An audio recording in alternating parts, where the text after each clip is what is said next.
What's on Matt's mind?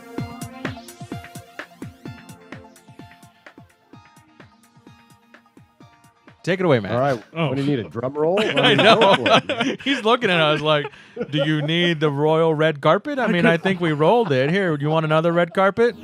What's on Matt's mind? I couldn't remember if I got introed or not, or if I was just. That's the intro. Sometimes you do. But now you just get chided. Would you like another royal red carpet, Matt? You know, I think I'm good. Oh, What's there we on go. Matt's mind? 3 red carpets for you tonight, Matt. 3. I'm so special. Yeah. On my mind is car related. Shocker. So I'm going to give you one of the products that I think impressed me the most. Well, not the most, but it impressed me at CES. And then I'll lead into what's on my mind in the conversation that sparked what's on my mind. It's a teaming between Volvo and Ericsson, and it's an entertainment system that looks at the length of your trip and then will play a TV show or a movie or whatever will fit the length of the trip for your media player. So people riding can watch a show that will fit exactly or very close to how long the trip will be. The system will calculate exactly how long it will be, and then it'll give you a program that fits it. And Like a 5-hour program? well, if it's a long Or ride, a combination of programs, or exactly, right? So if it's like a longer ride, it'll maybe show you a movie and a TV show. If it's a shorter one, it'll show you a shorter episode of a show you like, and it'll calculate that automatically. And then they're also it's advanced playlisting, really. exactly, it's playlisting that actually is using GPS technology to figure out how long you have to watch your playlist. That's craziness. I like it. And then they're also using something called smart buffering, I guess, which I didn't quite understand. But it seems like it looks at your GPS location to figure out signal strength and when it's going to hit an area that has really good signal. Never if you're going from Pullman to Seattle. And then it'll recognize when you've hit the strong signal area. It'll saturate it to buffer as much as it can because it knows that soon you're going to miss it or you're going to be out of it, and then it's going to not be able to buffer as much. So I thought that was cool. Oh yeah, I bet that part of that technology is going to be moved into just phones and streaming in general.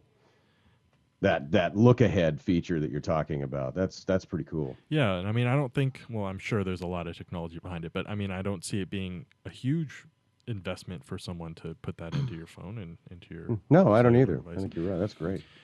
But that brings me to my main Matt's Mind question of the evening. Oh, man. And I this thought was- we already did it. Sorry, you can't take a nap. I'm going to ask you some questions. And I think I already know the answer, though, with this group from the way you guys talked earlier. It's about car safety features. It's really long. Anyway, so as I was driving across the state, I was commenting on, new features in cars like your lane departure awareness, your automatic braking, your collision detection systems, your backup sensors, your backup cameras. And my girlfriend raised a question, or more so raised the point, Where's my ring? that No. Oh, sorry. Different conversation. Sorry. Whoops. Okay, Whoopsie. anyway. What was the point she actually brought up? I Even know. if that was the real point. That she... I'm sorry. that if you keep shoving this technology into cars, people will become worse drivers because they'll start to rely on their car to take over everything for them. And people will just in general stop paying attention when they're driving. And All right, I'm gonna say that I think it is akin to the way we used to learn in school and the way that we were tested, and it was on rote memory because we had to look stuff up. And so for decade after decade, that's the way we taught in schools, was rote memory stuff. And now we don't teach that way anymore because of our ability to so quickly look up the answer to something. It's kind of stupid to memorize everything. Does it make sense that maybe it kind of fits into that category, that it's okay if we just don't bother relying on that stuff anymore because we can now rely on technology? Or am I crazy? No, I mean, that makes sense. But I think people are just terrible drivers in general. So anything that can kind of help. I mean, take Pullman and snow. we throw a bunch of 18-year-olds and 19-year-olds behind the wheel, and we say, hey, go down the slippery hill of ice Yeah. that you've Yeah. never Anyway. maneuvered in your life, not in Seattle, and try it out for the first time here in Pullman. Yeah. And so All I'm right, all sorry for about that. I know I wasn't what was on Matt's mind, so I'll be quiet.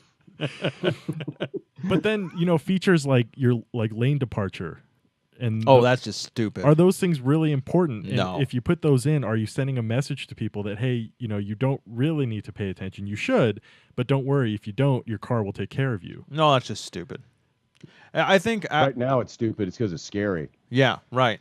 But, I mean, 'Cause I it's have not where a, it come from. on my car, I have a rear view camera that's supposed to help me back up in parallel park. Well, I don't really use it much. I mean, I use it because it was cool the first few days, and then I realized my mirrors do just as well as this rear view camera. I mean, it kind of helps with getting close and parallel parking to not hitting people's bumpers and things like that. You start using it a little bit at a Right, time instead right. of just buying in all the way, and that's the way that it's going to Right. be with all that stuff, I would think. And I mean, how comfortable would you be with one of the cars that you just sort of let go of the wheel and let it parallel park alone? Wouldn't that freak you out? That would freak me out.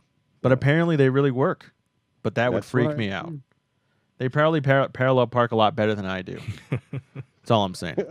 I think eventually that's where we'll get to. That's what Yeah. I'm thinking anyway, but it'll take a while, right? Is that what you're talking about, Matt? Yeah, little bit? I guess my thought is that looking or talking about the backup camera is that I think the mentality has to say that these things are used as aids, not as replacements. And I think that's where problems can come is if people start to switch their brain over to Too early. yeah, exactly. Yeah. And that's what is going to happen probably.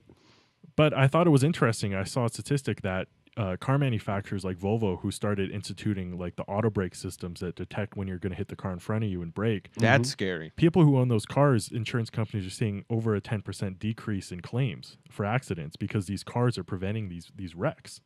So it's working. So it's working. It's just at what cost is it working? Yeah.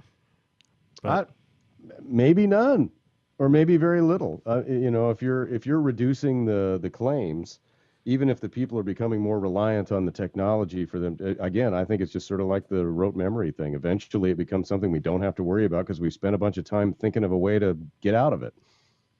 Yeah. They should make a system where if your car has to auto brake for you a certain number of times, your car just shuts off. It says get out. Okay. Say get on public transportation, yo. You shouldn't be driving. Yeah, that's my mind. Yeah, that's great. On Matt's mind. Solid Matt's mind, Matt. Solid. Nice. It's a nice conversation, right?